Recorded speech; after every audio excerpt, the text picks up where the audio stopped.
একটি ঘটনা সংগ্রহ করেছিলেন একজন ইমাম সাহেবের কাছ থেকে। ঘটনাটি ঘটেছিল রাজবাড়ী জেলার বালিয়াকান্দি উপজেলার একটি গ্রামে।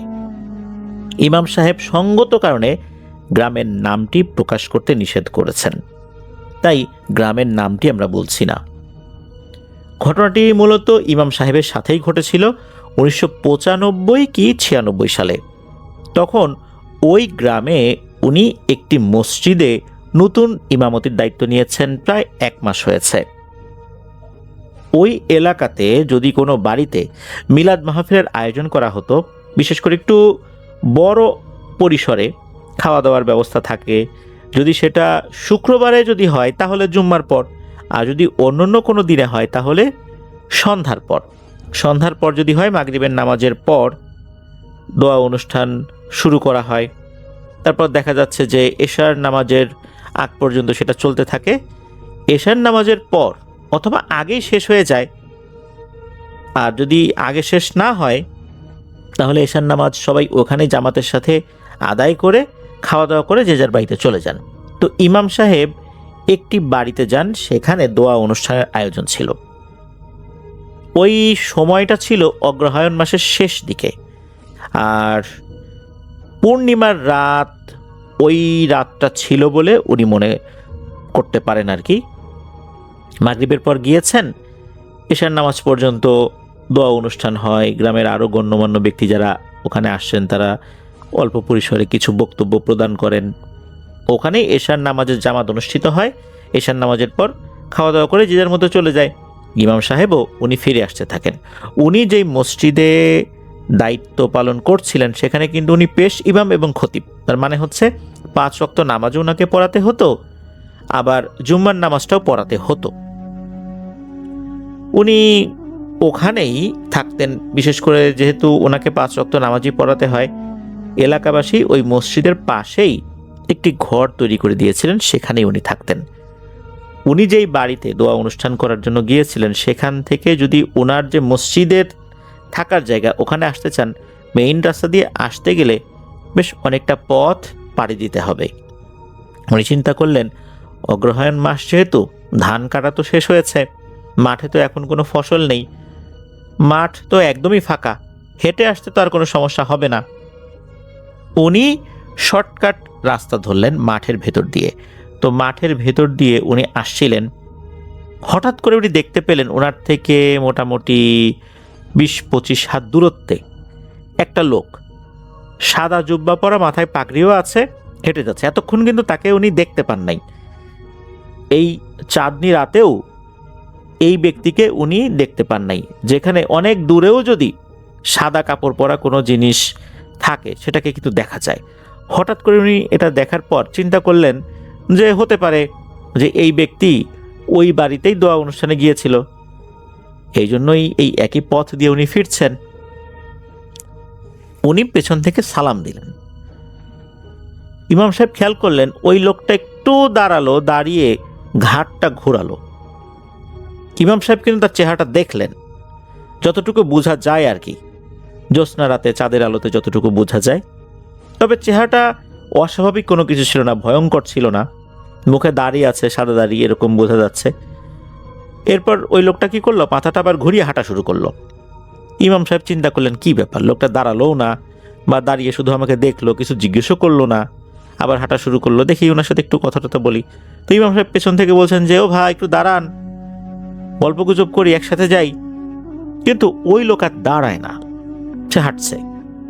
ইমাম সাহেব কি করলেন, হাঁটার গতি বাড়িয়ে দিলেন। এবার ইমাম সাহেব খেয়াল করলেন, ইমাম সাহেব ঠিক হাঁটার গতি যতটুকু বাড়িয়েছেন, ওই লোকের হাঁটার গতিও মনে হচ্ছে ঠিক ততটুকুই বেড়ে গেল। ইমাম সাহেব যখন হাঁটার গতি কমিয়ে দিলেন, দেখা গেল ওই লোকের হাঁটার গতিও ঠিক একই তালে কমে গেল। ইমাম সাহেব এবার একটু পরীক্ষা করার জন্য দৌড়ানোর মতো করে আগাতে লাগলেন। দেখা গেল ওই লোকও একই রকমভাবে দৌড়ানোর মতো করে আগাতে লাগলো। ঠিক বিষয়টা এরকম যে শৃঙ্খলা বাহিনী যদি প্যারেড করে, সবাই তো একই তালে করে, সবার পা কিন্তু একসাথে পড়ে। মনে হচ্ছে যে এই ইমাম সাহেব যেই গতিতে পা ফেলছেন, যেই গতিতে চলছেন, ওই সামনে থাকা ওই ব্যক্তিও একই গতিতে চলছে, যার কারণে দুইজনের যে মধ্যবর্তী দূরত্ব এটা আর কমছে না। এরপর যেই পথ দিয়ে হেঁটে যাচ্ছিলেন তারা, যেই হাতাল বা আইল আমরা বলি, কিছু দূর যাবার পর পাশে একটা ঝোপ জঙ্গলের মতো আছে। আমরা কিন্তু অনেক সময় গ্রামে মাঠের ভিতরে এরকম ঝোপ জঙ্গল দেখতে পাই, তার মধ্যে আবার পুকুর এরকমও থাকে, ডোবা থাকে। ওখানে এরকম একটা ছিল যেখানে কয়েকটা তাল গাছ ছিল, নিম গাছ ছিল, শেওড়া গাছ ছিল, আবার ঝোপ জঙ্গল হয়ে গেছে, এরকম একটা জায়গা আর কি। ওই লোকটা ওই দিকে চলে গেল। ওই দিকে চলে যাবার পর ওটার ভেতরে যে ঢুকে গিয়েছে বিষয়টা এরকম না, ওইটার ভেতরে ঢোকার আগেই লোকটা মনে হলো বাতাসে মিলিয়ে গেল। ইমাম সাহেব কিন্তু জিনিসটা দেখলেন। যেহেতু এই ধরনের বিষয় রাতের বেলা ঘটতেই পারে, তবে তখন রাত কিন্তু অত না, তখন রাত কয়টা বাজে, সর্বোচ্চ 9:30 বাজে। আর 95-96 সালে ওই গ্রামে ইলেকট্রিসিটি সব বাড়িতে না আসলেও তখন যে মানুষ সন্ধ্যা রাতেই ঘুমিয়ে যায় বিষয়টা এরকমও না। তখনও কিন্তু দূরে বিভিন্ন বাড়িঘর থেকে কোলাহলের শব্দ আসছিল, কিন্তু ওনার সাথে এই ঘটনাটা ঘটে গেল। চিন্তা করলেন, গ্রামে তো এই ধরনের ঘটনা মাঠের মধ্যে তো ঘটতেই পারে, আর এরকমভাবে কোনো ব্যক্তি সামনে হেঁটে যাচ্ছে, ডেকেও তাকে পাওয়া যাচ্ছে না, তারপর দুজনের মধ্যবর্তী দূরত্বও কমছে না, এটা তো ওরকম অস্বাভাবিক ব্যাপার হলেও ওরকম ভয়ঙ্কর কিছু না। ইমাম সাহেব নিজের মনকে বুঝ দিয়ে উনি ওনার থাকার ঘরে চলে গেলেন, ঘুমিয়ে পড়লেন। ওই দিনটা ছিল হচ্ছে বৃহস্পতিবার, দিবাগত রাত, তার মানে পরদিন হচ্ছে শুক্রবার, জুম্মার নামাজ পড়াতে হবে। তো উনি জুম্মার নামাজ পড়ানোর জন্য মেহরাবে বসে উনি কোরআন হাদিস থেকে বিভিন্ন বক্তব্য দিচ্ছেন। বক্তব্য যখন দিচ্ছিলেন হঠাৎ করে উনি খেয়াল করলেন মসজিদের এক পাশে একজন ব্যক্তিকে দেখা যাচ্ছে। এই ব্যক্তিকে দেখার পর মনে হলো এই লোককে উনি কোথায় যেন দেখেছেন। বিগত প্রায় 1 মাস হলো এখানে এসেছেন। 1 মাসে এই মসজিদে যারা ওয়াক্তীয় নামাজ পড়তে আসে এবং জুম্মার নামাজ পড়তে আসে তাদের মোটামুটি অনেকের সাথেই উনি পরিচিত হয়ে গেছেন। তবে এই ব্যক্তিকে উনি ইতোপূর্বে মসজিদে নামাজ পড়তে আসতে দেখেননি। লোকটা মসজিদের এক কোনায় বসে আছে। উনি এটা দেখার পর চিন্তা করলেন যে নামাজ শেষ করে তার সাথে আমি কথা বলবো। উনি দেখলেন যে নামাজে যখন সবাই দাঁড়িয়ে গেছে ওই লোকও দাঁড়িয়ে গেছে। নামাজ যখন শেষ করেছেন, শেষ করার পর লোকজন আস্তে আস্তে বেরিয়ে যাচ্ছে। নামাজ শেষ করার পরপরই ইমাম সাহেব দাঁড়িয়ে পেছন দিকে তাকালেন, তাকিয়ে দেখলেন ওই লোকটাকে আর দেখা যাচ্ছে না। এরপর 1 সপ্তাহ কেটে গেল। এর মধ্যে রাতের বেলাতেও কোনো ঘটনা ঘটেনি, দিনের বেলাতেও ঘটনা ঘটেনি। ঠিক 1 সপ্তাহ পর আবার যখন জুম্মার নামাজের সময় হলো, ইমাম সাহেব যথারীতি জুম্মার নামাজের জন্য প্রস্তুতি নিয়েছেন, মসজিদে ঢুকলেন। মেহরাবে বসে উনি বক্তব্য দিচ্ছেন। এবারে বক্তব্যের একটা পর্যায়ে খেয়াল করলেন যে আরে এই লোকটাকে তো আবারও দেখা যাচ্ছে, এই লোকটাকে তো মসজিদে আমি ঢুকতে দেখিনি। ইমাম সাহেব কিন্তু অনেক আগেই মসজিদে ঢুকেছেন। এরপরে উনি যখন মেহরাবে বসেছেন একে একে আরও অনেকে এসেছেন, কিন্তু এই লোককে উনি মসজিদে ঢুকতে না দেখলেও ওই লোকটা ঠিক 1 সপ্তাহ আগে যেই জায়গায় বসেছিল ওই একই জায়গায় বসেছে। ইমাম সাহেব চিন্তা করলেন আজকে দেখি নামাজ শেষ করে এই লোকটার সাথে কথা বলতেই হবে। এ আসলে কে? ওই রাত্রেও তো এনাকেই দেখেছিলাম, কোথায় যেন হারিয়ে গেল। আবার জুম্মার নামাজ পড়তেও আসলো, এবারও পড়তে আসছে, দেখি কথা বলে দেখি। উনি এবারেও নামাজ শেষ করে ওই লোকটাকে কোথাও আর দেখতে পেলেন না। তবে ওই লোকটার পাশে, মানে ইমিডিয়েট পাশে যেই ব্যক্তি নামাজ আদায় করেছেন তাকে ইমাম সাহেব এই লোকটার বিষয়ে জিজ্ঞেস করলে উনি কিছুই বলতে পারেন না। উনি বলেন কই না তো, আমার পাশে তো এরকম কোনো ব্যক্তি ছিল না। ইমাম সাহেব এখন যে কি ব্যাপার, এই লোকটা কি বলে, আমি নিজে দেখলাম অথচ এই লোকটা কিছু বলছে না। যাই হোক, ইমাম সাহেব তো একটা দ্বিধাদ্বন্দ্বে পড়ে গেলেন, ঘটনাটা কি, ওনার সাথে কি হচ্ছে। ওই রাতেই ইমাম সাহেব একটা অদ্ভুত স্বপ্ন দেখেন। ইমাম সাহেব স্বপ্নে দেখেন এই যে যেই ব্যক্তিটা, যেই ব্যক্তিকে উনি চাঁদনি রাতে দেখেছিলেন, আবার জুম্মার নামাজের সময় 2 বার দেখলেন, এই লোকটা স্বপ্নে এসেছে, এসে কান্না করে কিছু একটা বলছে, হাউমাউ করে কান্না করছে, তবে কি যে বলছে এটা বোঝা যাচ্ছে না, এবং এমনভাবে কান্না করছে এবং হাত দিয়ে ইশারা দিয়ে ওনার সাথে ইমাম সাহেবকে যেতে বলছে।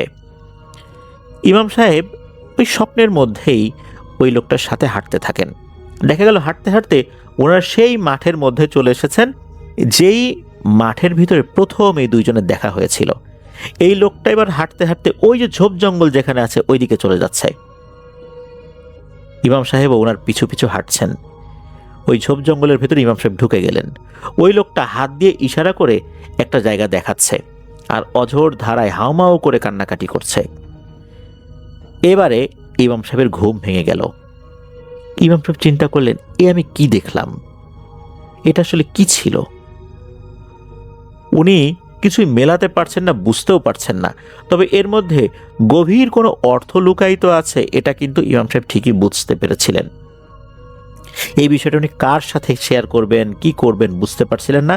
তবে এলাকায় একজন বেশ নামাজি ব্যক্তি, বেশ বয়স্ক, সর্বজন শ্রদ্ধেয় একজন ব্যক্তি ছিলেন, তার সাথে উনি এই বিষয়টা শেয়ার করলেন। উনি এটা শোনার পর বেশ অবাক হয়ে গেলেন।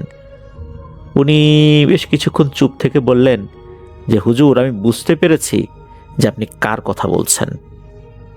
আপনি তো অমুক ব্যক্তির কথা বলছেন।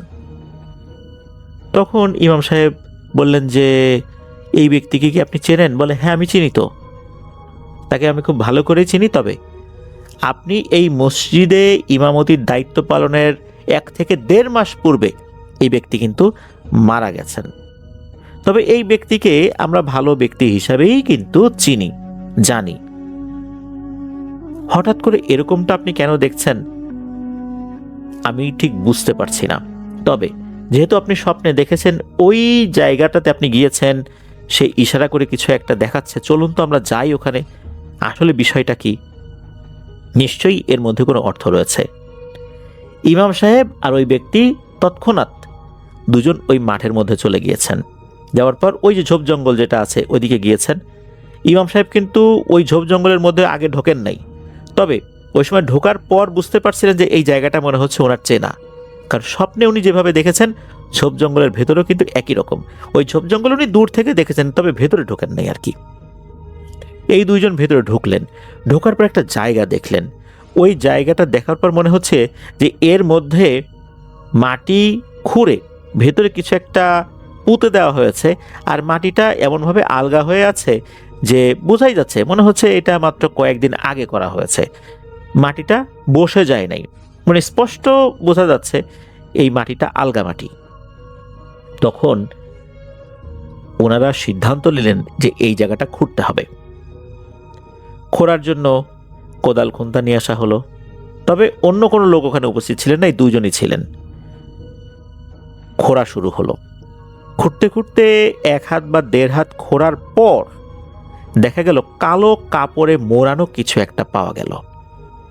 ইমাম সাহেব এটাকে তুলে আনলেন, দুজন মিলে খুললেন। খোলার পর দেখা গেল যে এখানে অদ্ভুত টাইপের কিছু উপকরণ রয়েছে, আর কাগজে এমন ভাষায় কিছু লেখা রয়েছে, কিছু সাংকেতিক চিহ্ন লেখা আছে, কিছু নকশা আঁকানো আছে। এগুলো আসলে বোঝা যাচ্ছে না এটা যে কোন ভাষার, এটাও বোঝা যাচ্ছে না, তবে এটা যে আরবি না এটা স্পষ্টই বোঝা যাচ্ছে। এরপর ওই ব্যক্তি পরামর্শ দিলেন যে, হুজুর, আপনি একটা কাজ করেন, আপনি যদি এটা বুঝতে না পারেন তাহলে আপনার পরিচিত এমন কোনো ব্যক্তি যদি থাকে যিনি এই বিষয়টা সম্পর্কে ভালো করে বুঝতে পারবেন, তাকে আপনি বিষয়টা জানান, তাহলে হয়তোবা এটা সমাধান হতে পারে। ইমাম সাহেব এই পরামর্শটা গ্রহণ করলেন। এরপর ইমাম সাহেব ওনার একজন ওস্তাদ, বেশ প্রবীণ একজন ওস্তাদ আর কি, তার কাছে এই বিষয়টা সবিস্তরে জানালেন এই বিষয়। তখন ওই ওস্তাদ বললেন, আচ্ছা ঠিক আছে, এখন তো এই বিষয়টা নিয়ে একটু তদন্ত করতে হবে, তুমি তোমার মসজিদে ফেরত যাও, আমি আসছে জুম্মাবার ইনশাল্লাহ তোমার সাথে দেখা করব, তোমার মসজিদে আসব, আমি নিজেই ওখানে নামাজ আদায় করব, নিজেই নামাজ পড়াবো ইনশাল্লাহ। আর এরপর আমি এই বিষয়টা নিয়ে আলোচনা করার চেষ্টা করব, যদি এর ভিতরে জানতে পারি। যদি আমি আসতে না পারি তাহলে বুঝে নিবা যে আমি এখনো তথ্য পাইনি, আর যদি আমি আসি তাহলে বুঝে নিবা যে তথ্য আমি পেয়েছি। ইমাম সাহেব চলে আসলেন, আর ওই জিনিসগুলো কিন্তু ওই হুজুরকে দেখিয়েছিলেন। হুজুর অবশ্যই বিষয়টা সাথে রাখেন নাই, মানে ওই উপকরণগুলো সাথে রাখেন নাই, এই ইমাম সাহেবের কাছেই দিয়ে দিয়েছিলেন। শুক্রবারের যখন জুম্মার নামাজের সময় হয়ে গেল, তখন দেখা গেল ইমাম সাহেবের ওই উস্তাদজি চলে এসেছেন। উস্তাদজি নিজেই নামাজ পড়ালেন আর কি ওই জুম্মা এখানেই। এরপর উনি এই বিষয়টা খোলাসা করলেন যে ঘটনাটা কি।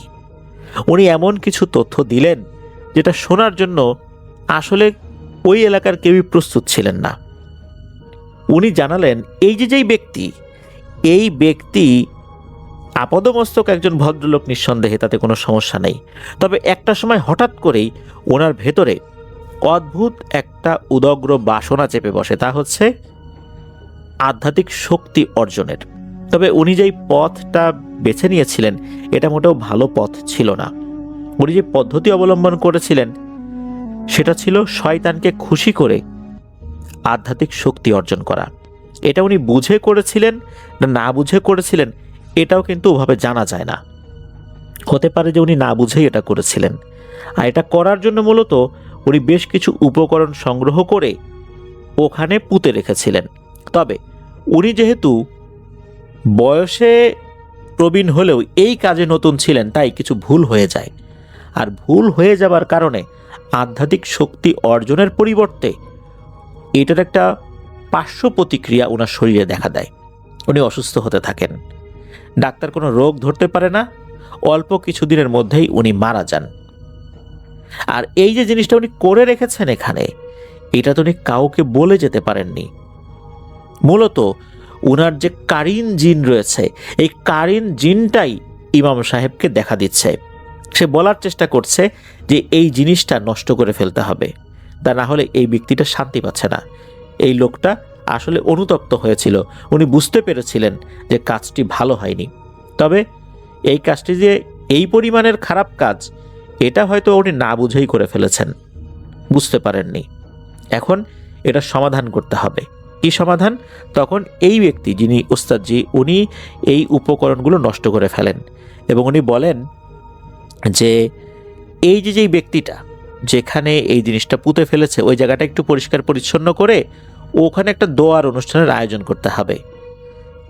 আশা করা যায় আর ইনশাল্লাহ কোনো সমস্যা হবে না, ইনিও শান্তিতে থাকবেন, যেহেতু উনি ভুল করে কাজটি করে ফেলেছিলেন।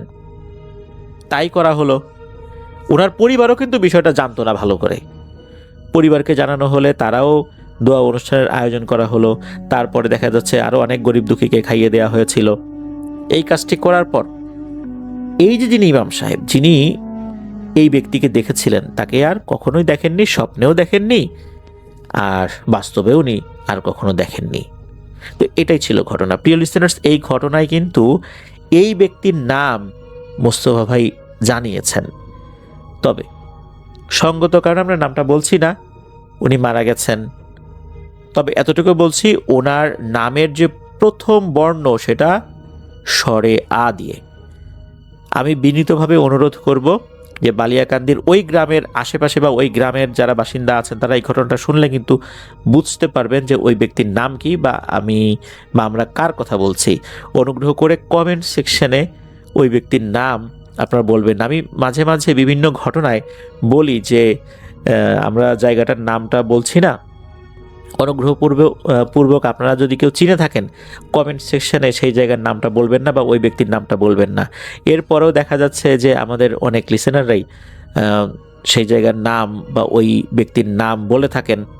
এটা মূলত তারা এই কারণেই করেন যে এইটা যে আসলেই সত্য এটা বোঝানোর জন্যই ওনারা লিখে থাকেন। কিন্তু সমস্যাটা হয় কি, যে যখন আমরা এই ঠিকানা বা নামটা বলে দেই তখন ওই ব্যক্তি যদি জীবিত থাকেন বা তার পরিবাররা যদি ওখানে থেকে থাকেন, তাহলে দেখা যাচ্ছে যে ওনারা বিভিন্ন ধরনের কথার সম্মুখীন হন। দেখা যাচ্ছে অনেক ব্যক্তি তার কাছে গিয়ে এই বিষয়ে তাদেরকে প্রশ্ন করেন, তারা বিব্রত বোধ করেন। অনেকে আবার বলেন যে আমরা তো ঘটনা বলতে বলছি, ঠিক আছে অনুমতি দিয়েছি, কিন্তু আমরা তো এগুলো প্রকাশ করার অনুমতি দেইনি। তখন আমরাও একটু বিব্রত হয়ে পড়ি। এই কারণেই মূলত আপনাদেরকে অনুরোধ করি যে যেই ঘটনাগুলোতে এই ধরনের কোনো তথ্য প্রকাশ করতে আমরা বিনীতভাবে অনুরোধ করব যে আপনারা কেউ এটা করবেন না, আপনারা চেষ্টা করবেন সেটা না করার জন্য। এর মধ্যে মঙ্গল নিহিত রয়েছে। আর এই ব্যক্তি যেহেতু মারা গেছেন, এই কারণেই মূলত তার নামটা আমরা বলছি না। তবে আবারও বলছি, এই ব্যক্তির নামের প্রথম যে বর্ণ সেটা স্বরে আ দিয়ে। ধন্যবাদ জানাচ্ছি মোস্তফা ভাইকে আপনার পাঠানো অদ্ভুত সুন্দর রকমের একটা ঘটনার জন্য। আশা করি আপনার কাছ থেকে আরো অনেক অনেক ঘটনা ইনশাল্লাহ আমরা পেতে থাকবো। এই তো 2 দিন আগেই হৃদয় মেইল করলো এবং বললো যে ভাই একটা জাদুর ঘটনা আছে, আশা করি বেশ ভালো লাগবে আপনার কাছে এবং আপনি ঘটনাটা শেয়ার করতে পারেন।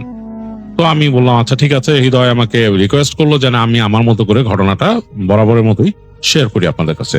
তা আমি চলে যাচ্ছি হৃদয়ের ঘটনায়। হৃদয় এই ঘটনাটি কালেক্ট করেছেন তার এক মামার বন্ধুর কাছ থেকে। তো মামার বন্ধু একটা ছদ্মনাম দিয়ে দিই, ওনার নাম ধরে নিলাম আইমান। তো আইমান একটা সময় তিনি মালয়েশিয়ায় থাকতেন এবং তিনি পরবর্তীতে কাতারে চলে আসেন এবং কাতারে আসার পর যেহেতু হৃদয় ওখানে ছিল, তার সাথে বেশ ভালো বন্ধুত্ব হয়ে ওঠে তার মামার বন্ধুর। বন্ধুত্ব বলতে মামা ভাগ্নে সুলভ বন্ধুত্ব। তারা একসাথে গল্পগুজব করেন, একসাথে ঘোরাফেরা করেন, কারণ সরাসরি মামা না কিন্তু মামার ফ্রেন্ড। তো বেশ ক্লোজ আলাপ আলোচনা হয় তাদের সাথে, বেশ ঘুরতে ফিরতে যান তারা। তো এরকম একটা দিন তার আপন মামা তখন গিয়েছিলেন বাংলাদেশে। তো সেই আইমান মামাকে নিয়ে তিনি ঘুরতে গিয়েছিলেন মলে। তো মলে ঘোরাফেরা করে যখন তারা বাইরে আসছেন তখন দেখলেন যে ওখানকার পার্কিং লটের ওখানে এক ভদ্র মহিলার সাথে ওখানকার পুলিশের কথাবার্তা হচ্ছে, কেউ বুঝছে না কারো কথা। এবং মহিলা খুব রাগ করে করে কথা বলছেন, তার চোখগুলো বড় বড় হয়ে যাচ্ছে। পুলিশম্যান যিনি ছিলেন তিনিও বেশ রেগে যাচ্ছেন, কারণ মহিলা বুঝতেছে না তার কথা। ইংলিশ এবং তাদের ভাষার মধ্যে সমস্যা আছে। তো তার মামা তখন হৃদয়ের সাথে, যে তার আইমন মামা ছিলেন, তিনি বললেন যে ভাইগনা একটু দাঁড়াও, আমি আসতেছি বলে তিনি হেঁটে গেলেন। হৃদয় অবাক হয়ে গেলেন যে মামা যাচ্ছে কেন। তো দেখলেন যে তার মামা গিয়ে ওই মহিলার সাথে কথা বললেন, কিন্তু মহিলার দিকে তিনি তাকাচ্ছেন না। তিনি যখন কথা বলছেন বা মহিলার কাছ থেকে কিছু শুনছেন, তখন তিনি তার গাড়ির দরজার দিকে তাকিয়ে আছেন অথবা মাটির দিকে তাকিয়ে আছেন। আর যখন পুলিশ অফিসারের কাছ থেকে কিছু শুনছেন, তখন পুলিশ অফিসারের দিকে তাকিয়ে কথা বলছেন। এরকম করে তাদের মধ্যে কথোপকথন হচ্ছে। পুলিশ অফিসার আরবিতে বলতেছে, ভদ্র মহিলা অন্য ভাষায় কথা বলতেছে। মহিলা বেশ চিপচিপে গড়নের, সুন্দরী, শার্প চেহারা। তো এগুলো কিন্তু হৃদয় দেখতেছে এখান থেকে। তো কথাবার্তার এক পর্যায়ে দেখা গেল যে দুইজনের কথাবার্তার মধ্যে একটা মীমাংসা করে দিতে পারলো তার মামা।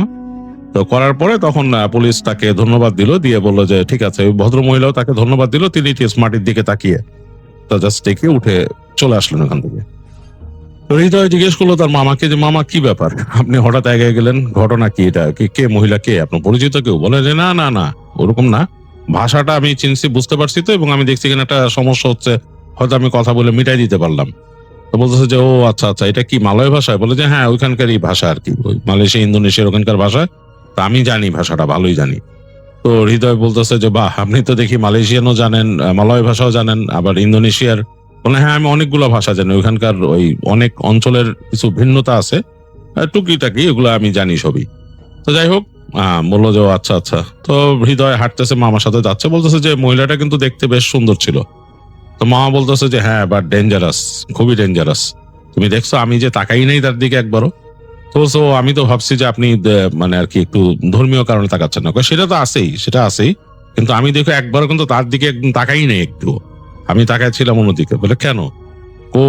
উনি যে অঞ্চলের মানুষ, আমি তার কথার শুনেই বুঝছি, অ্যাকসেন্ট শুনেই বুঝছি, সেই অঞ্চলের মানুষ কিন্তু জাদু করে, এবং বিশেষ করে জাদু করে হচ্ছে পুরুষ মানুষকে জাদু করে, এবং ওই বিশেষ একটা অঞ্চল আছে ওইখানে, সেখানে ওই জাদু খুব ভয়ঙ্কর, একদম মানে আঠার মতো, মানে মানুষকে আটকায় ফেলে।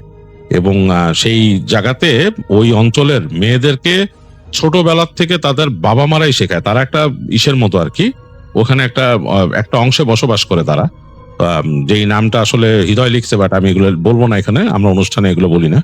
বলছে যে কোনো একটা অঞ্চলের ছোট্ট একটা গোষ্ঠী, তাদের ছোটকাল থেকেই নাকি শেখানো হয় যে কিভাবে করে সেখানে যারা তাদের অপোজিট জেন্ডার আছে, তাকে যেহেতু বশ করতে হবে কিভাবে, এবং এইটা নাকি একটা জাদুর মাধ্যমে তারা করে, ব্ল্যাক ম্যাজিকের মাধ্যমে করে।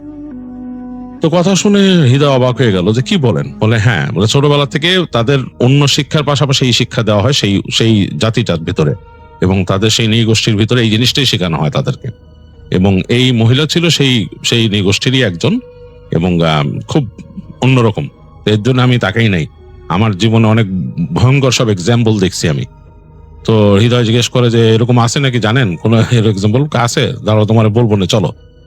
তো এই মামা ভাইগনা দুইজনে বাসায় চলে আসলো, তাদের বাসায় রান্না বান্না করলো এবং রান্না বান্না করতে করতে তাদের গল্প চললো। হৃদয় জিজ্ঞেস করলো মামাকে, মামা বলছিলেন যে কি কাহিনী বলেন, ঘটনা বলেন। তো সেই মামা বলতেছে যে তখন আমি মালয়েশিয়া থাকি, বুঝছো, আজ থেকে বেশ কয়েক বছর আগের ঘটনা। তো ওইখানে এমন একটা জায়গা ছিল, জায়গাটা বেশ নির্জন টাইপের, এবং ওই রাস্তার ওদিক দিয়ে সোজা চলে গেলে ওখানে কিছু বসতি ছিল, এবং চারিপাশে সুন্দর, খুব সুন্দর রাস্তাঘাট, দূরে দূরে পাহাড় আছে, খুব সুন্দর একটা জায়গা।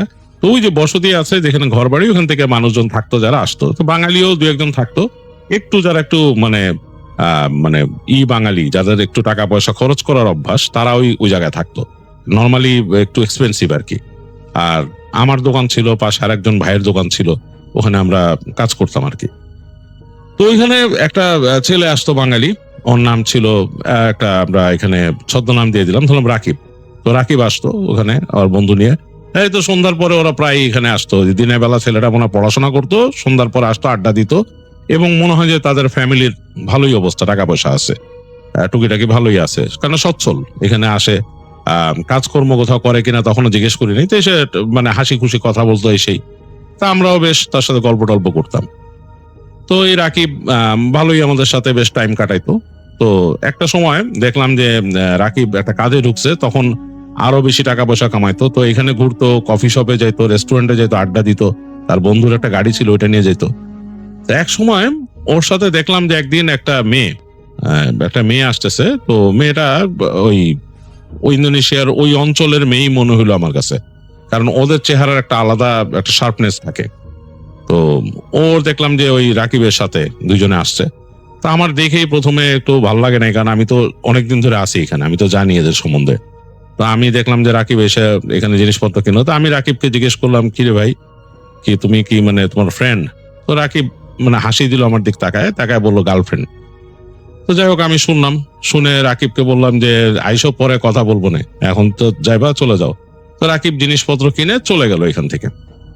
এরপর একদিন রাকিব আসছে, তা আমি তার সাথে গল্প করতে করতে রাকিবরে বললাম যে রাকিব ভাই, কিছু মনে করো না, তুমি তো দেশি মানুষ, কি বলবো, তুমি যে ওই যে মেয়েটা নিয়ে আসছিলা, বললা গার্লফ্রেন্ড, ওদের থেকে কিন্তু একটু সাবধানে থেকো। তো রাকিব বলতেছে কি জন্য? বলে তুমি তো জানো না, তুমি তো আসছো নতুন, আমরা তো এখানে অনেক বছর আছি। ও যেখানকার, আমি কথাবার্তা শুনে, অ্যাকসেন্ট শুনে যা বুঝছি, ও ওই জায়গার না। তো মানে জায়গাটার নাম বলছে আর কি, সেই আইমন মামা। তো এটা শুনে রাকিব বলে যে হ্যাঁ, কি হয়েছে?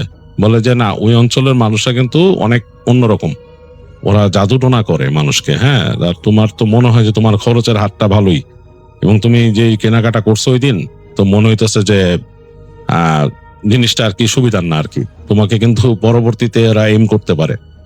তো রাকিব নাকি তখন বলে যে আর এগুলা চিন্তা করেন না, এইসব নিয়ে আমি এত টেনশন করি না, যাক বাদ দেন এগুলা। হ্যাঁ, এই সেই এতে বলে তখন বলে তোমার সাথে পরিচয় হয়েছে কোথায়? তো সেই মামা জিজ্ঞেস করে কোথায় পরিচয় হয়েছে তোমার সাথে? বলে আমার সাথে পরিচয় হয়েছে রেস্টুরেন্টে, ওইখানে আসছিল আর কি, আমার বন্ধুদের নিয়ে গেছি, ওইখানে আরো ছিল, ওদের সাথে কথাবার্তা বলে পরিচয় হয়েছে আমার সাথে। তো মামা বলে কি যে দেখো, সাবধানে থেকো ভাই, তোমার, আমার মনে হয় না যে তোমার খুব একটা সুবিধার কিছু হবে। এরপর রাকিব চলে যায়, রাকিবের সাথে আরো কয়েকদিন দেখা নেই। রাকিব নাকি তখন ওই মামার দোকানে আর আসতেন না। মামা দেখছেন যে কিছু কেনাকাটা করলে তার এই 2-3টা দোকান পাশে আরেকজন বাঙালির দোকান আছে, ওখানে আসতেন। তো মামা দেখছেন কয়েকদিন, ওই এমন মামা তিনি দেখছেন কয়েকদিন ওই রাকিব ছেলেটাকে ওখানে কেনাকাটা করতে, এবং ওই 2-1 সময় মেয়েটার সাথেও আসছে। তো উনি বুঝছেন যে উনি বলাতে এই জিনিসটা পছন্দ করেন, এই কারণ এটা আছে, অনেক ছেলের এরকম অভ্যাস আছে। তিনি বলছেন যে অনেকে আছে যে পছন্দ করে না, ভালোর জন্য বললো, যে বলে তাকে শত্রু মনে করে। তো যাই হোক, তো এমন মামা চিন্তা করলেন যে আচ্ছা যাক, আমি তো ভালোর জন্যই বলছি ছেলেটার, যে একটা দেশি ছেলে এরকম নষ্ট হয়ে যাবে বা এরকম একটা সমস্যায় পড়বে, বাদ দেই থাক, এখন বলছি আসে না, আমার এখানে এখন আর আসে না, কথাবার্তা বলে না। তো এরকম ভাবে চিন্তা করে তিনি তার মতো চলতেছেন। তো একদিন নাকি এরকম বৃষ্টি হচ্ছে, ওই দিন বেশ বৃষ্টি হচ্ছে, মানে বেশ বৃষ্টি, এবং ওনাদের কাস্টমার নাই, নীরব হয়ে গেছে। সন্ধ্যার পরে রাত্রেবেলা ঝিঝি পোকা ডাকতেছে, মানুষজন না একদম। তো ওই এমন মামারা দোকান বন্ধ করে ফেলবেন এরকম একটা সময়। এই সময় দেখলো যে ওই রাকিব আসছে এবং একটা সাইকেল চালায় আসছে, একটা বাইসাইকেল চালায় আসছে। এসে ওই সাইকেলটা রাখলো, রেখে এসে মামাকে বলতেছে ওই কেমন আছেন। উনি বললো যে হ্যাঁ ভালো আছি, কি অবস্থা, তুমি তো আসো না এখন, দেখি তুই দিকে যাও, এদিকে আর আসো না। বলে না আসলে আসি নাই, মানে আপনি সেদিনকে বলছিলেন, আমার কাছে জানি কেমন লাগছিল কথাগুলা। আসলে কি ব্যাপারটা কি ভাই, আপনি মনে হয় কাইন্ড অফ ঠিকই বলছেন আমাকে।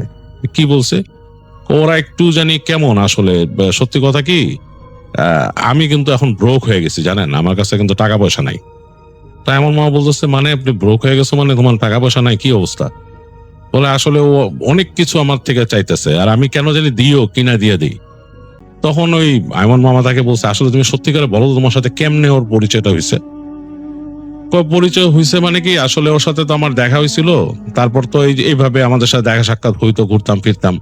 তো একবার কি হলো, তারপরে ওই যে আপনি বলছেন, বলার পর আমি তো এটা আর কেয়ার করি নাই, আমি বরং আপনার এখান থেকে এড়ায় চলতাম, আপনার এখান থেকে এড়ায় চলতাম। তো কিন্তু আমার মাথার মধ্যে কিন্তু একটা জিনিস ঢুকছিল যে ও কি আসলেই কিরকম চায়।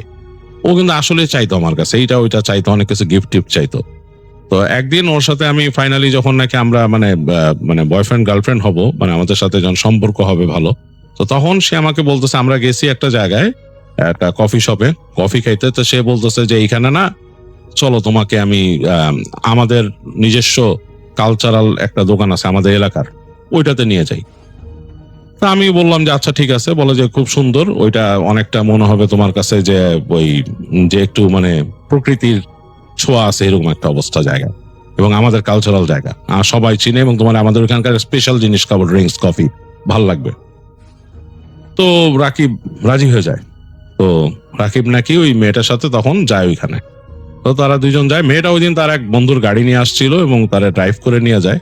তো রাকিব দেখে যে বেশ একটু রিমোট জায়গায়, যেখান থেকে নিয়ে গেছে রিমোট জায়গায়, এবং আসলেই যেখানে থামছে ওইটা একটা ইকো কটেজের মতো জায়গা। ঢোকার রাস্তাটা ওইরকম কাঠ টাট দিয়ে উপরে সাইনবোর্ড দেওয়া, বাঁশের ইটের উপর দিয়ে হেঁটে হেঁটে যায়। যাওয়ার পর ঢুকে বসে দেখে ছোট্ট একটা এরকম ছোট্ট কুড়ে ঘরের মতো একটা কেবিন, সেটার মধ্যে বসে পর্দা দেয়া। তো বসে ওইখানে তাদের মেনু দিছে এবং সেই মেনুগুলা দিল। দেওয়ার পর রাকিব বললো যে ওগুলো অর্ডার করলাম, দেখলাম মোটামুটি প্রাইস ভালোই। তারপর সে তার ভাষায় কি জানি বললো ওয়েটারকে। তো ওয়েটার একটা ড্রিঙ্কস নিয়ে আসলো, ড্রিঙ্কস এর সাথে আবার সে কি একটা পানি মিশাইলো, তার ব্যাগের থেকে বের করে দিল। তাই আমি বলতেছি এটা কি, বলে এটা হচ্ছে স্পেশাল একটা জিনিস, দেখো কফিটা মজা হবে, এটা একটা এসেন্স, এটা আমি নিয়ে আসছি আমাদের ইসের থেকে, আমাদের কাছে আছে, এই এসেন্সটা দিয়ে তোমাকে মিলাই খাওয়াইতেছি কফিটা, দেখো তুমি কেমন লাগে। তো আমার মাথায় না ভাই আপনি যে বলছেন মানে ওই বলতেছে রাকিব বলতেছে ওই আইমন মামাকে যে আপনার ওই কথাটা একটু খেয়াল আছে যে ওরা উল্টা পাল্টা করে ওখানকার। তা আমি তারপর বলতেছি যেটা কি আমার দেখতে দাও। তো দেখতে দিতেছেন আমাকে, এমনি দেখালো একটা ছোট্ট বটল কাছে। যাই হোক, তো দেখলো কফিতে মিলাই দিল। তা আমিও না কি মনে করে আসলে খাবো না আবার খাইছি কফিটা।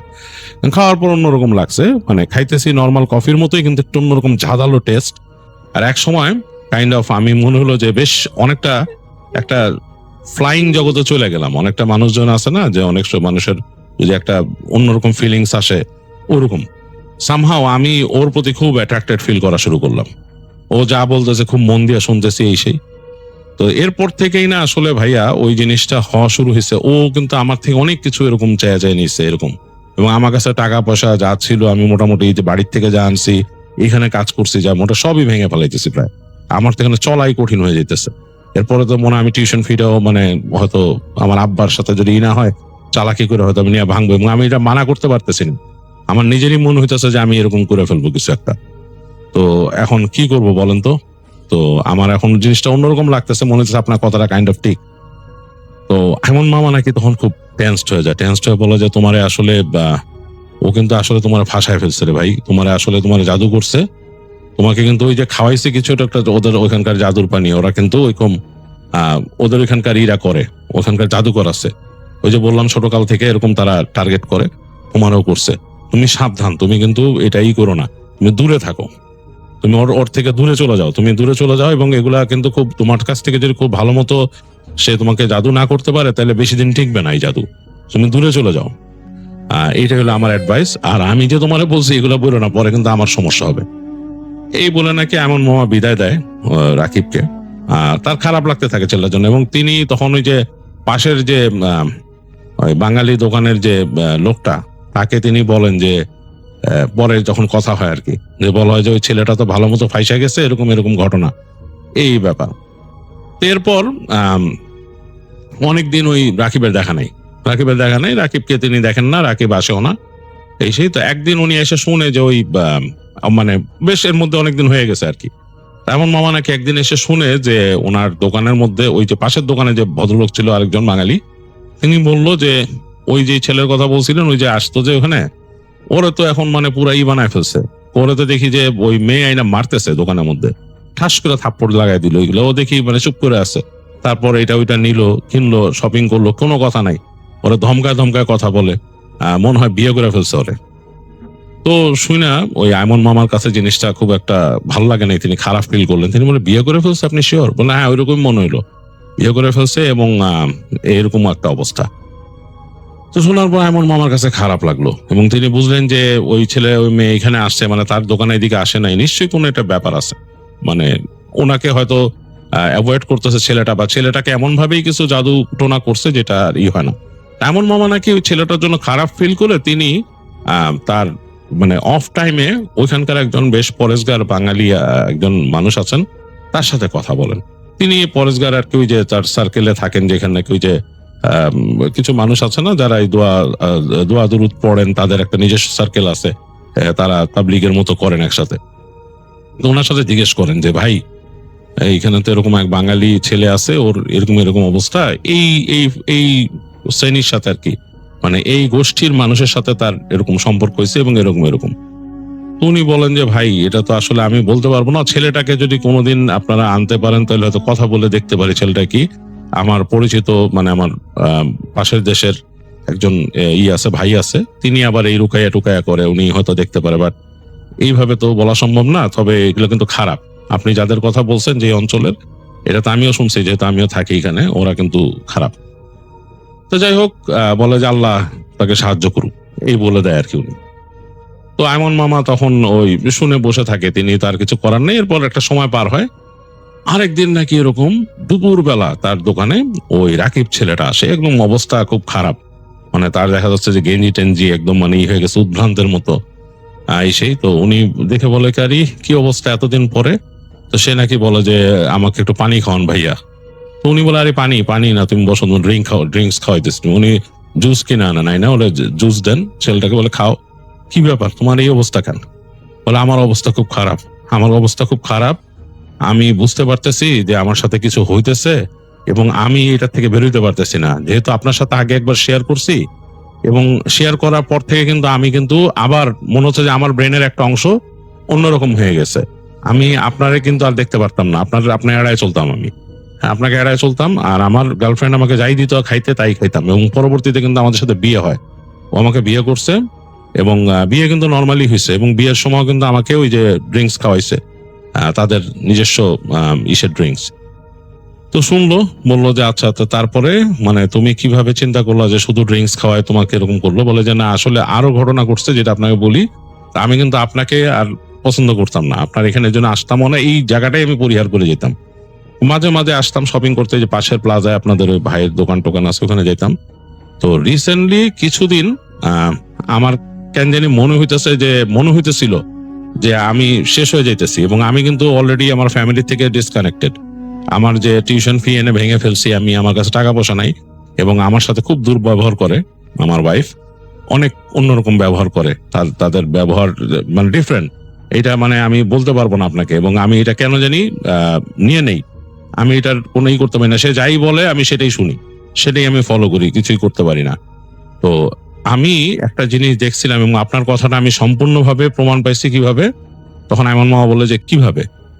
বলে আমাদের বিয়ের পরে আমাকে সে নিয়ে যায় তাদের বাড়িতে এবং আমরা একটা টাইম অফ নিয়ে যাই সেখানে, মানে ওখানে যে ঘুরবো। এবং সে বলছে যে তাদের পরিবার আমাকে দেখবে এবং তাদের পরিবারের কিছু মুরব্বী আমাকে ব্লেস করবে, মানে ব্লেসিং দিবে, এটা তাদের রেওয়াজ। তো আমি একটু মনে করি যে আমার পরিবারের কেউ আসলো না, বিয়ে করে ফেললাম কিভাবে, মানে আমার দ্বারা তো এরকম হওয়ার কথা না, আমার কেন জানি মনে হইতেছিল তখন। তো সে আমাকে নিয়ে যায় তাদের বাড়িতে। তো তাদের বাড়িটা হচ্ছে তাদের অঞ্চলে এবং আপনি যে এলাকার কথা বলেন যে ওইখানেই তাদের বাড়ি। এবং যে দেখছি খুব মানে একটা গ্রামের মতো জায়গা এবং খুব জংলা জায়গা। তো সেইখানে আমাকে নিয়ে যায় এবং তারা থাকে হচ্ছে বাঁশ দিয়ে তৈরি করা ঘরের মধ্যে, এবং এগুলো মাচার মতো, এগুলা জঙ্গলের মধ্যে, মানে জঙ্গল জায়গাটা পুরা জঙ্গলের মতো, বাঁশ দিয়ে তৈরি করা মাচার মধ্যে। এবং ওই সব অঞ্চলে নাকি, ওই গ্রামে নাকি অনেক সময় মানে বন্য প্রাণীও চলে আসে, এরকম জায়গা। রাতের বেলা একদম নীরব হয়ে যায়। তা আমি যে একটু অবাক হই যে এরকম একদম পুরো এরকম একটা অঞ্চলে, এবং ওখানে যেয়ে দেখি যে সেই যে আমার ওয়াইফ, সেও ওখানকার যে নিজস্ব ওই ট্রেডিশনাল ড্রেস পরা, এবং তাদের সাথে দেখি কথাবার্তা বলে, তাদের সাথে একসাথে তাদের মতো কিছু রিচুয়াল পালন করে এরকম। তো যাই হোক, আমি দেখলাম, এবং আমাকে এক সময় আসলো তাদের ওইখানে একজন মানুষ, দেখে মনে হয় ওটা ওঝার মতো, হ্যাঁ ওঝার মতো একটা মানুষ। যদি আমি জানতাম তারা সবাই মুসলমান, কিন্তু তাদের আচরণটা একটু অন্যরকম, ওঝার মতো। এসে আমাকে ঝাড়লো, ধোঁয়া দিল, একটা এরকম বাঁশের এখানতে ধোঁয়া দিল পুরো আমাকে, মানে মনে হয় ধোঁয়াতে আমি ছেয়ে গেলাম, কাশতেছিলাম আমি, এরকম একটা অবস্থা। তো আমার কাছে তখনই এই জিনিসগুলো একটু অন্যরকম লাগা শুরু করছিল, কিন্তু আমি কিন্তু মোটামুটি মনে হতেছিল যে স্বপ্নে বাস করতেছে, আমার জগতে নাই, এরকম একটা অবস্থা। তো তারপর হয় কি ভাই, আমাকে রাত্রেবেলা যখন নাকি শুইতে দিল, তো আমি শুয়েছি। শোয়ার পরে আমি কিন্তু এর মধ্যে ওদের ভাষা কিছুটা বুঝতে পারি, ওরা যে কথাবার্তা বলে নিজেদের, কারণ ওর ভাই বোন ফ্রেন্ডদের সাথে কথা বলে, আমি আস্তে আস্তে টুকিটাই কথা বলে বুঝতে পারি, সব পারি না তো বুঝতে পারি। তো দেখি আমার যে ওয়াইফ, সে কথা বলতেছিল একজনের সাথে। তো ওইখানে আমি একটা কথা বুঝি যে বলে যে মানে 6 মাস তো হয়ে যাচ্ছে, অ্যাকশন কমে যাচ্ছে, মানে শক্ত কিছু লাগবে আর কি, মানে শক্ত কিছু করা লাগবে পার্মানেন্ট। তো এইটা আমি বুঝতে পারি, এই কথাটা বোঝার পরে আমি তখন চিন্তা করি যে ওই যে জাদু টোনার কথা বলছেন যে আমাকে কি খাওয়াইছিল, তো তখন আমার মনে হয় যে আসলেই মনে হয় আমাকে এমন কোনো জাদু করতেছে যেটা থেকে সময়ের সাথে হয়তো হালকা হইতেছে, এর জন্য আমি কিছু কিছু বুঝি। তো একদিন রাতের কথা, আমরা ঘুমাইতে গেছি। তো আমাদেরকে যে রুমটা দেওয়া, সেটা কিন্তু ওইরকম একটা বাঁশের রুম, মাচার উপরে সিঁড়ি দিয়ে উঠতে হয়, মানে বাঁশের সিঁড়ি আছে, ওটাতে উঠতে হয়। ওঠার পরে বারান্দা আছে সামনে, খুব সুন্দর, এমনি বেড়ানোর জন্য খুব সুন্দর। তো ওঠার পর রাতের বেলা যে আমরা কথাবার্তা বললাম, গল্প করলাম, এবং ও কিন্তু আমার সাথে আগের মতো সেই যে আগে ফ্রেন্ডলি গল্প সেরকম আর করতো না, আমার সাথে উদ্ভট ব্যবহার করতে, এবং সেটাই আমার কাছে আমি কেন জানি নিয়ে নিতাম, মানে আমি ওইটারে কোনোদিন গায়ে মাখতাম না। তো আমাকে বললো যে ঘুমায় যেতে, তার কাজ আছে কিছু, সে তার ফ্যামিলির সাথে কথাবার্তা বলবে। তো আমি যে শুয়ে পড়লাম জানলার কাছে, শুয়ে সে তাকায় দেখতেছে আকাশে চাঁদ মেঘ যাইতেছে, সুন্দর।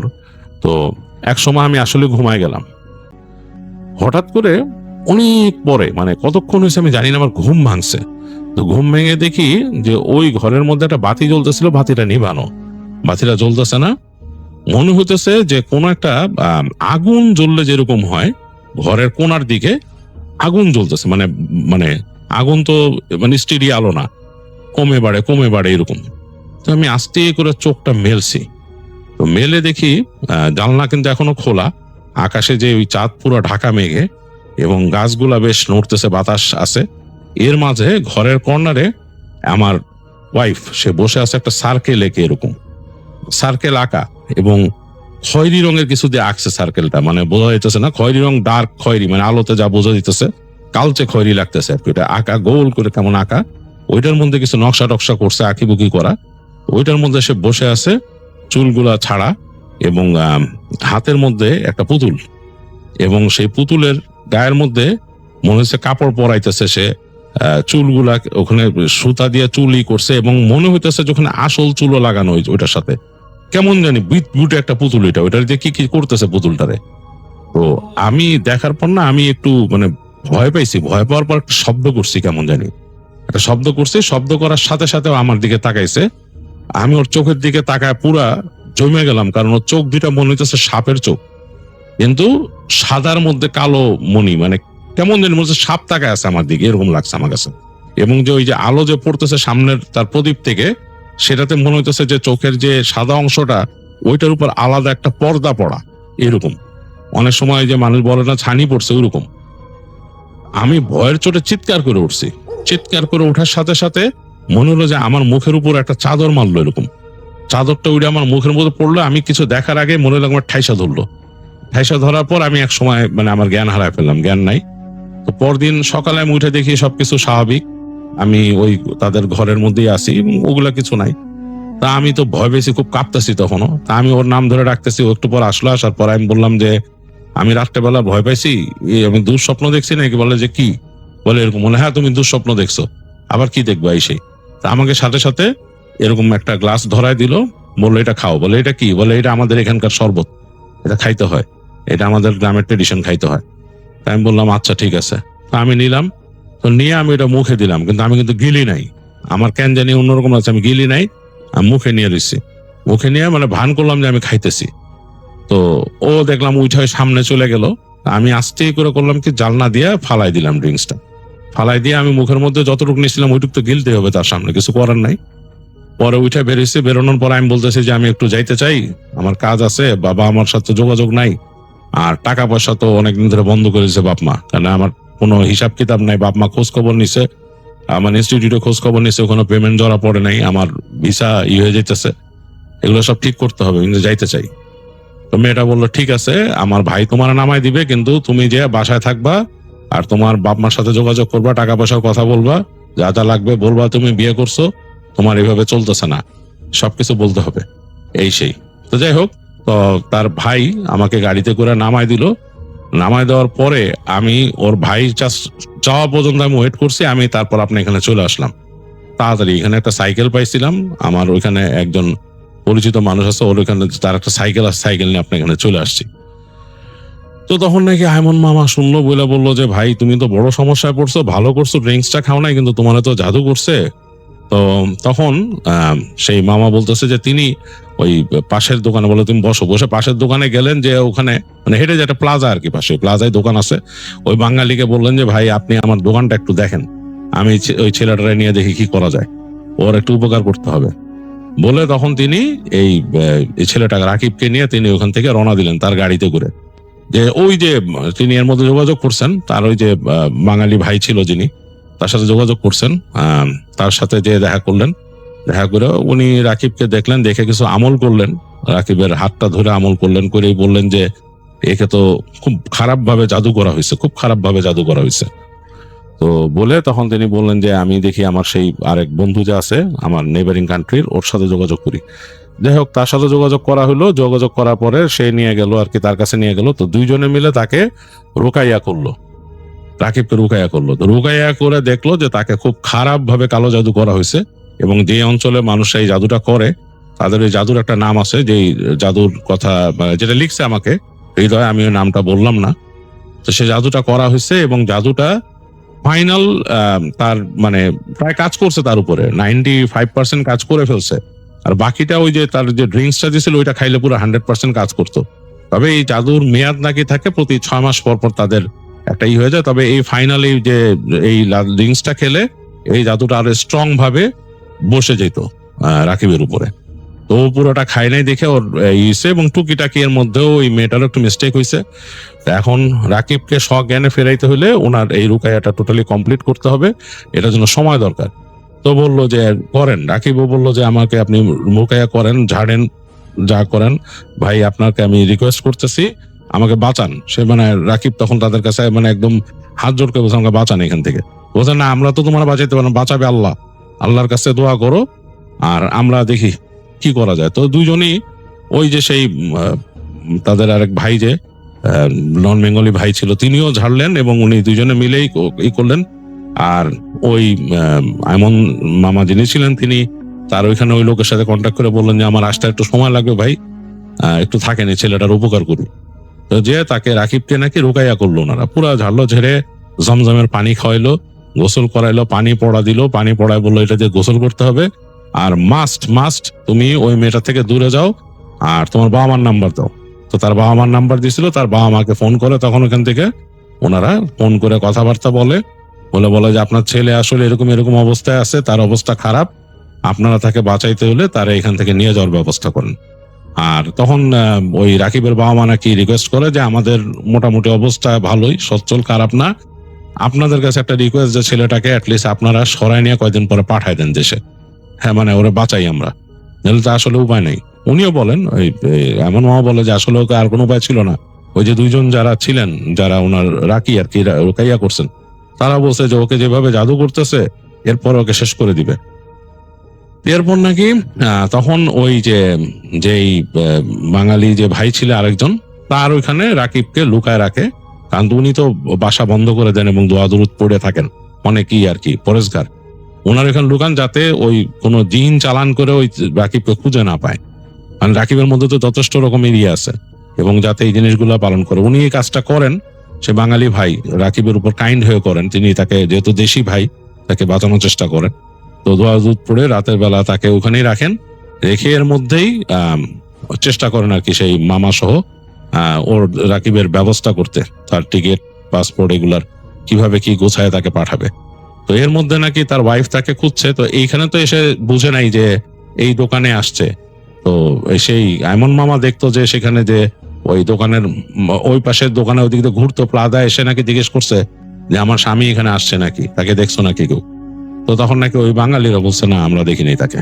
তো মেয়েটা কেন জানি এই যে আইমন মামা যিনি ছিলেন তার দোকানের কাছ দিয়ে ঘুরছে, কিন্তু তাকে জিজ্ঞেস করার সাহস পায় নাই বা কোনো কারণে করে নাই কেন জানি।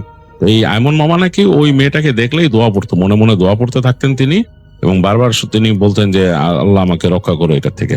এবং তিনি স্পেশাল কিছু দোয়া পড়তে থাকতেন যাতে ওই মেয়েটা ওইখানে এসে কোনো ওনাকে প্রবলেম না করে, কারণ উনি ভয় পাইতেন, এদের জাদুকে খুব ভয় পেতেন, এরা নাকি ভয়ঙ্কর জাদু জানে। মেয়েটা নাকি ওই যখন আসছে খুঁজতে, তখন ওই বাঙালির দোকান বয় প্লাজার কাছে এসে নাকি স্নিফ করতেছে, এরকম নাক দিয়ে বাতাসে শুকতেছিল, মানে ডিরেক্টলি মনে হচ্ছে যে কোনো পশু যেমন খুঁজে কাউকে গন্ধ শুকে সেরকম। এবং সে নাকি এসে ওই আইমন মামাদের দোকানের সামনেও ওখানে এরকম করে স্নিফ করতেছিল কয়েকবার, এবং কয়েকবার নাকি তার কপাল কুঁচকে গেছে। আইমন মামার সাথে সাথে দোয়া পড়ছেন যাতে এটা থেকে বাঁচা যায়। কোনো কারণে ওনাকে জিজ্ঞেস করে না, এবং জিজ্ঞেস করতে তো পারেও না আসলে।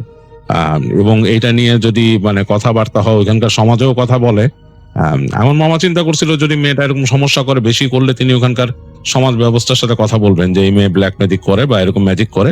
তো ওইখানে নাকি অনেকেই জানে যে এই যেই শ্রেণীটার কথা বলছে বা যেই গোষ্ঠীটার কথা বলছে, তারা নাকি এরকম ম্যাজিক করে, এবং ওইখানকার মানুষরা পর্যন্ত তাদের থেকে সাবধানে থাকে, তাদের থেকে দূরে থাকে, তাদের ভয় পায় এবং এড়ায় চলে তাদেরকে, তাদের এই জিনিসের জন্য, তাদের এই জাদুর জন্য, এবং তারা নাকি ভয়ঙ্কর জাদু করতে পারে এরকম। তো যাই হোক, আইমন মামা যেহেতু উপকার করছে রাকিব ছেলেটার, তো তারপরও তিনি ভয় পাইতেন। এর মধ্যে নাকি ওই যে কয়দিন লুকায় ছিল ওই বাঙালি ভাইয়ের বাসায়, যে যিনি তাকে ওই রাকিবকে যিনি হেল্প করছিলেন এই লুকাইয়া করে, ওনার ওখানে লুকায় ছিল, এবং এর মধ্যে সে তার ওই পাসপোর্ট সবকিছু, তার যে ভিসা সংক্রান্ত যেসব জটিলতা ছিল সেগুলো ঠিক করে ফেলে ওখান থেকে, তার বাবা মা টাকা পয়সা পাঠায়, এবং ওইখান থেকেই মোটামুটি ঠিকঠাক করে তাকে প্লেনে উঠায় দেয়, যে ওই ভাই এবং নিজে প্লেন উঠায় দেয়, এবং সেই রাকিব বাংলাদেশে চলে আসে। তো বাংলাদেশে চলে যাওয়ার পর তো তার এই সমস্যা নাই। হ্যাঁ, তো আইমন মামার সাথে যোগাযোগ করছিল, সে অনেক ধন্যবাদ দেয়, বলে যে তার জীবনটা পরিবর্তিত হয়ে গেছে, সে পুরোপুরি মানে বেঁচে গেছে। সে বলছে আমি মনে হলো যে আমি এই যে কত মাস, এই মাসগুলো আমি মনে হয় দুঃস্বপ্নের মধ্যে ছিলাম, এবং মানে আমার কাছে ওইটা মনে হতো যে আমি রিয়েল লাইফে নাই, মানে একটা আনরিয়েল লাইফের মধ্যে চলাফেরা করতেছি এরকম। তো এইটাই হৃদয়কে সে এমন মামা বললো যে ওখানকার এরকম একটা গোষ্ঠী আছে যারা এরকম ভয়ঙ্কর, যারা এরকম জাদু করে, এবং এই জাদুগুলা বেশ ভয়ঙ্কর। এবং আরো ওখানে ব্যাপার স্যাপার আছে, ওই অঞ্চলের কিছু মানুষ আছে তারা বিশ্বাস করে যে মানুষই, তারা মনে করে যে এইসব জাদুর মাধ্যমে সে মানুষই অন্য কোনো জন্তুর রূপ নিয়ে চলাফেরা করতে পারে, বা অন্য জন্তু মানুষের রূপ নিয়ে নিতে পারে, এটা তারা বিশ্বাস করে তাদের ওই জঙ্গলের ওইখানে। এবং তারা বিশ্বাস করে যে এরকম যারা আছে তারা মানুষকে ডিসগাইজ করে, মানে দেখা যাচ্ছে যে মানে সেই যে জাদুর মাধ্যমে এতটাই তারা স্ট্রং হতে পারে যে একসময় বড় সাপে পরিণত হয় বা কিছুতে পরিণত হয়, আবার চেঞ্জ হয়ে যায় মানুষে। আসলে এগুলা মানে আমাদের ইসলামিক বিলিভ অনুযায়ী জানলে যে মানুষ কেউ যদি শিফট করতে দেখে, ওইটা আসলে মানুষ না, ওইটা আসলে সে জিন। মানুষ তো শেপ শিফট করতে পারে না, কোনোভাবেই পারে না, এটা ইটস নট গোনা হ্যাপেন, এটা হবে না। তো ওইটা আসলে ওইটা জিনই, ওই জিন এই কাজটা করে, মানুষের চেহারা নিয়ে ফেলে, আবার দেখা যায় কোন একটা অন্য কিছুর চেহারা নেয়, তখন ওই জিনিসটাকেই শেপ শিফটিং মনে হয় যে মানুষ জাদুর মাধ্যমে করলো। আসলে এই টোটাল জিনিসটাই জিনদের মাধ্যমে করা হয়। যাই হোক, মোট কথা হচ্ছে যে ওই জায়গাটা জাদুর জন্য খুব প্রসিদ্ধ। আমাকে কিন্তু অনেকে আগে বলছেন এরকম মানুষ, যেমন যে আমার এক ভাই ছিলেন, তিনি প্রায় ব্যবসার কাজে যেতেন ওখানে, তো তিনি বলছিলেন যে বাবু ভাই আপনি জানেন না, উনি আবার বেশ যেতেন, বিভিন্ন জায়গায় যেতেন ওই অঞ্চলেই, মালয়েশিয়া, ইন্দোনেশিয়ার বিভিন্ন জায়গায় যেতেন। বাবু ভাই আপনি জানেন না, আমি ওদের যে অনেকের বাসার মধ্যে ছোট ছোট এরকম জারের মধ্যে এমন এমন জিনিস রাখা দেখছি যেটা দেখলে আপনি বমি করে দিবেন, কিন্তু তারা কিন্তু আসলে ওইটা দিয়ে তারা এই ম্যাজিক গুলা করে এবং তারা বিশ্বাস করে যে এটা তাদের জন্য উপকারী। তারা এইভাবে রাখে তাদের বাসার মধ্যে এমন এমন বাজে জিনিস সংরক্ষণ করে। অনেকে আছে যারা এই ধরনের জিনিস চর্চা করে। তো উনি বলছিলেন এক ভাই, তো আমি শুনে বলছিলাম যে ভাই আমার শখ নাই দেখার, থ্যাংক ইউ ভেরি মাচ। তো এই হচ্ছে অবস্থা। তো এই ঘটনাটা আমি শুনলাম হৃদয়ের কাছে, আমার মতো করে শেয়ার করলাম। জানি না আপনাদের কেমন লেগেছে, আমার কাছে কিন্তু বেশ ইন্টারেস্টিং লেগেছে। বেশ ভয়ের মনে হয়েছে যে বেশ একটা মানুষের জীবন কিভাবে বিপর্যস্ত হয়ে যেতে পারে, এমন একটা লেভেলে চলে যেতে পারে, সেখান থেকে kind of point of no রিটার্নে চলে যেতে পারে। বুঝতেই পারছেন যে ছেলেটার কি অবস্থা ছিল, সে পড়তে আসছিল হাসি খুশি একটা ছেলে, এবং সেখান থেকে সে কই পৌঁছায় গেল। হ্যাঁ, মানে কই পৌঁছায় গেল ছেলেটা। যাই হোক, সে হয়তো বেঁচে গেছে, তার আল্লাহ তার ভালো চাইছিলেন দেখে সে বেঁচে গেছে এবং সে এখান থেকে মুক্তি পাইছে। তো এই হচ্ছে ঘটনা। আমি মাত্র রুমে শুতে এসেছিলাম, তখনই আমার রুমের দরজায় নক আসতেই আমি জিজ্ঞাসা করি কে। উত্তরে বাবা বলে, জুবায়ের, দরজাটা তাড়াতাড়ি খুলতো। আমি নিশ্চিত হয়ে গেছিলাম এত রাতে যেহেতু বাবা নক করছে, তার মানে বাবা আবার রুমে কিছু দেখেছে। আমি তাড়াহুড়া করে রুমের দরজা খুলে দেখি বাবা নাই, তবে তার রুমের দরজাটা খোলা।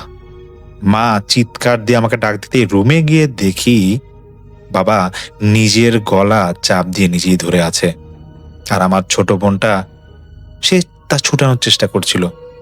মুহূর্তে মা আর আমি জোরে জোরে দোয়া পরে বাবাকে ফু দিয়ে থাকি এবং সেই হাতটা ছুটানোর চেষ্টা করি। মিনিট 10 পর বাবা স্বাভাবিক হন, তবে তখনও ওনার ভিতর আতঙ্ক কাজ করছিল। চারপাশে এমন ভাবে তাকাচ্ছিল, মনে হচ্ছিল কেউ ওনাকে ভয় দেখাচ্ছে। আসসালামু আলাইকুম শ্রোতা বন্ধুরা, আমি সামির আনসারী আজকে হাজির হয়েছি আপনাদের সামনে আমার খুব কাছের এক ছোট ভাই জুবাইরের পাঠানো একটি ঘটনা নিয়ে। দেরি করছি না, সবাইকে অনুরোধ করব বরাবরের মতো শুরু থেকে মনোযোগ দিয়ে ঘটনাটি শুনবার জন্য। জুবাইর থাকে ঢাকা শহরের কোন একটি ফ্ল্যাট বাসায়। বাসাটা কোন এলাকায় সেই নাম বললে আপনারা অনেকেই হয়তো চিনে যাবেন, তবে ব্যক্তিগত সমস্যার কারণে সে নাম বলতে চাচ্ছিল না কোন এলাকা। পরিবারে ছিল ওর বাবা, মা, ছোট বোন আর জুবাইর। আজকে এই ঘটনাটা ওর জীবনের এমন এক ঘটনা যা মনে পড়লে আজও তার গা শিউরে ওঠে। 2017 সাল। জুবাইরের বাবা তখন চাকরি থেকে রিটায়ার করেন। তো চাকরি রিটায়ারের পর পেনশনে কিছু টাকা পেয়ে তিনি একটি ফ্ল্যাট কিনবার সিদ্ধান্ত নেন, কিন্তু সেই মুহূর্তে ওদের বাজেট অনুযায়ী তেমন ফ্ল্যাট খুঁজে পাচ্ছিল না। তো অনেক খোঁজাখুঁজির পর একটি ফ্ল্যাট পায় ঢাকার প্রাণকেন্দ্র ধানমন্ডির আশেপাশে কোন একটা এরিয়াতে। বিল্ডিংটা ছিল 10 তলা। 9 তলায় যে একটি ফ্ল্যাট আছে সেখানকার মালিক অল্প কিছুদিন সেই ফ্ল্যাটটা থেকেছিল, তারপর তিনি তা বিক্রি করে দেওয়ার সিদ্ধান্ত নেন। মূলত উনি কানাডা চলে যাবেন বিধায় এই সিদ্ধান্ত নেন তিনি। যাই হোক, প্রথমবারের মতো ফ্ল্যাটটা দেখতে যান জুবাইর এবং ওর বাবা।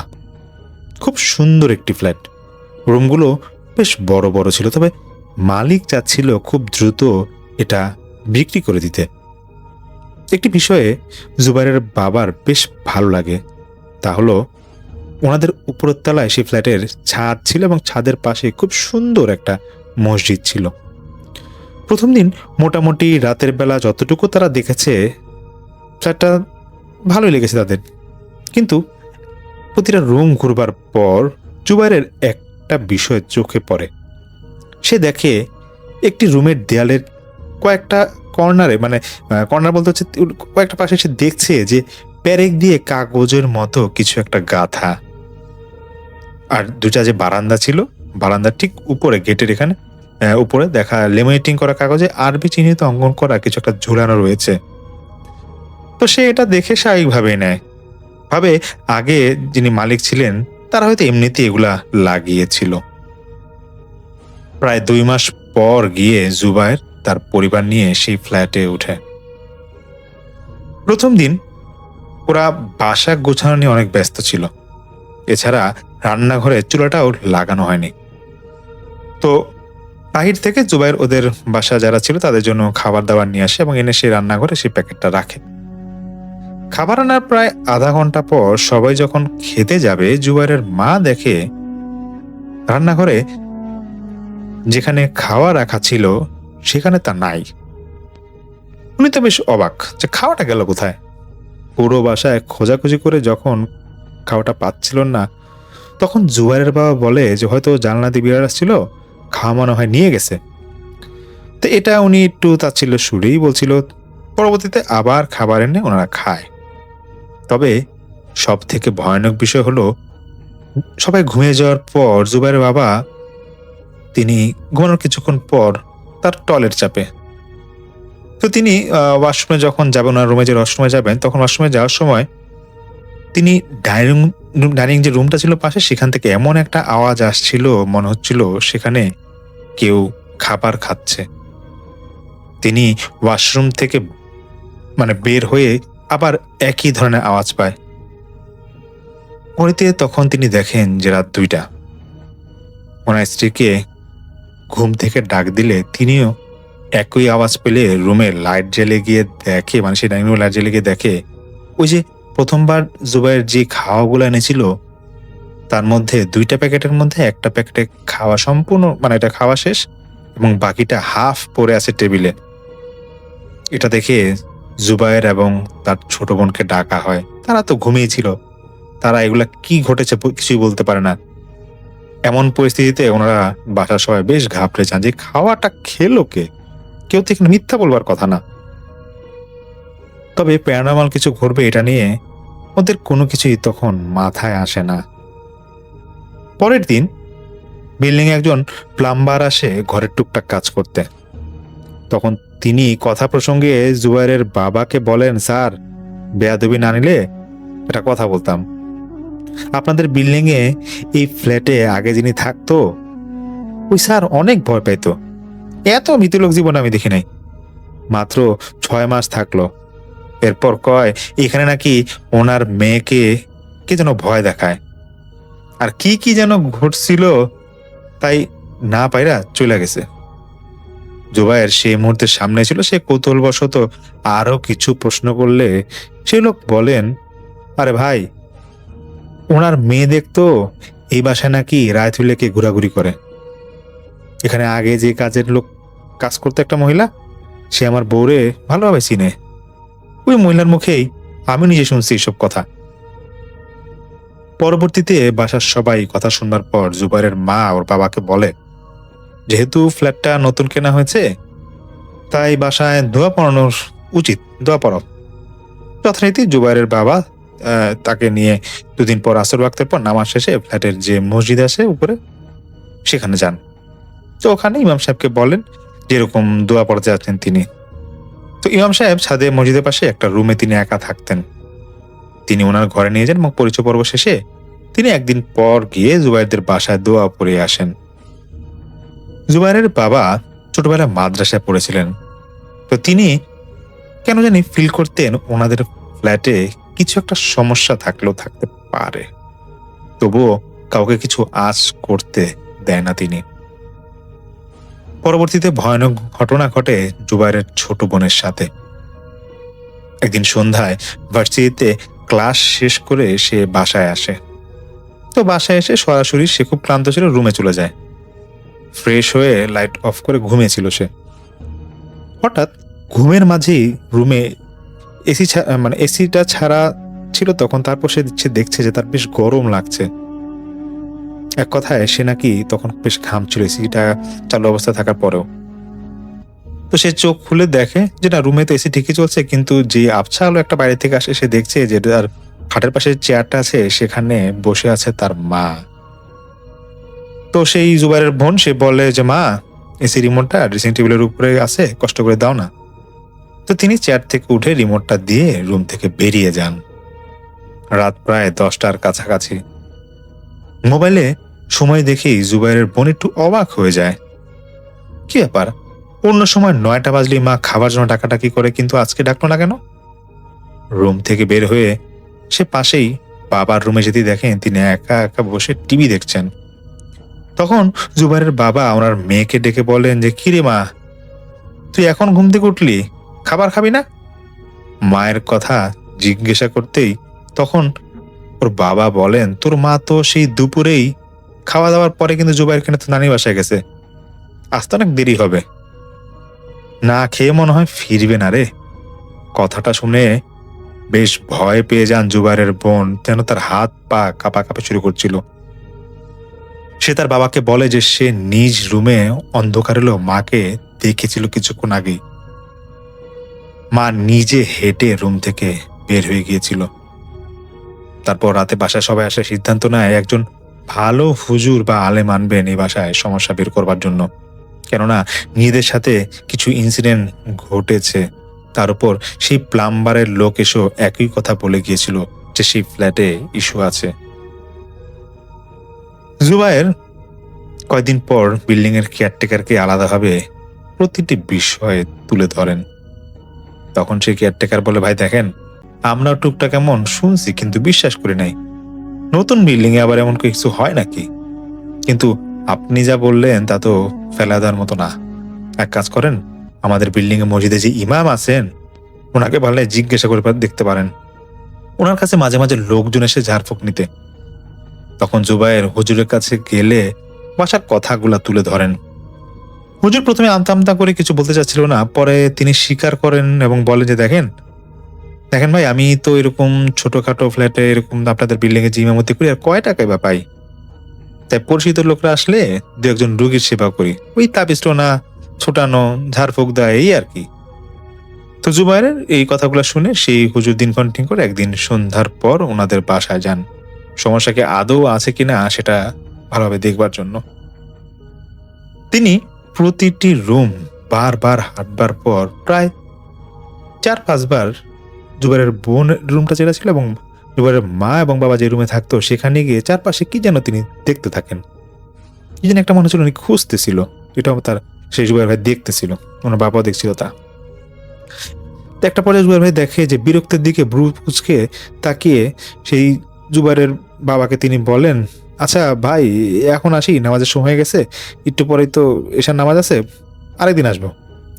তো জুবাইরের তখন একটু খটকা লাগে, তিনি ইমাম সাহেবের কথা শুনে বুঝে যান কিছু একটা তিনি লোকাচ্ছিল। জুবাইরের বাবাও বিষয়টা খেয়াল করেন। এরপর আরো 2-1 বার সেই ইমামকে ডাকা হয়, তবে তিনি প্রায় সময় তা ইগনোর করতেন, আসতে চান না। জুবাইরের বাবা তখন বাসায় তার স্ত্রীকে বলেন, যা করবার এখন নিজেকেই করতে হবে। তিনি বলেন যে আমি নিজেও কম জানি না, মাদ্রাসায় কিন্তু আমি পড়ালেখা করছি। তো তিনি একদিন এরকম প্রতিটা রুমেই দোয়া পরে ঝাড়ফুঁক দিয়ে পড়া পানি তিনি ছিটিয়ে দিচ্ছিলেন। তো সেই রাতেই জুবায়ের সে শুয়েছিল তার রুমে। তখন রুমের দরজায় কি যেন নক করছিল, সে জিজ্ঞাসা করে যে কে। উত্তরে তার বাবা বলে যে বাজান তাড়াতাড়ি দরজাটা খুলতো। রাত কিন্তু তখন অনেক হয়েছে, জুবায়ের তা বুঝে গিয়েছিল যে এত রাতে বাবা যেহেতু ডাকছে বা নক করছে দরজায়, তার মানে তার রুমে কোনো সমস্যা হয়েছে, তিনি কিছু একটা রুমে দেখেছে, কোনো একটা ইনসিডেন্ট হয়তো বা ঘটেছে। দরজা খুলতে এসে দেখে সব রুমের লাইট অফ করা, শুধু ওর বাবা মা যে রুমে থাকতো সেটা লাইট জ্বালানো এবং তার মা চিৎকার দিয়ে ওদের রুমে তাকে ডাকছিল। জুবায়ের গিয়ে দেখে ওর বাবা নিজেই নিজের গলা চাপ দিয়ে ধরে আছে এবং গোংরানির মতো শব্দ করছে, আর ছোট বোন সে ছুটানোর চেষ্টা করছে।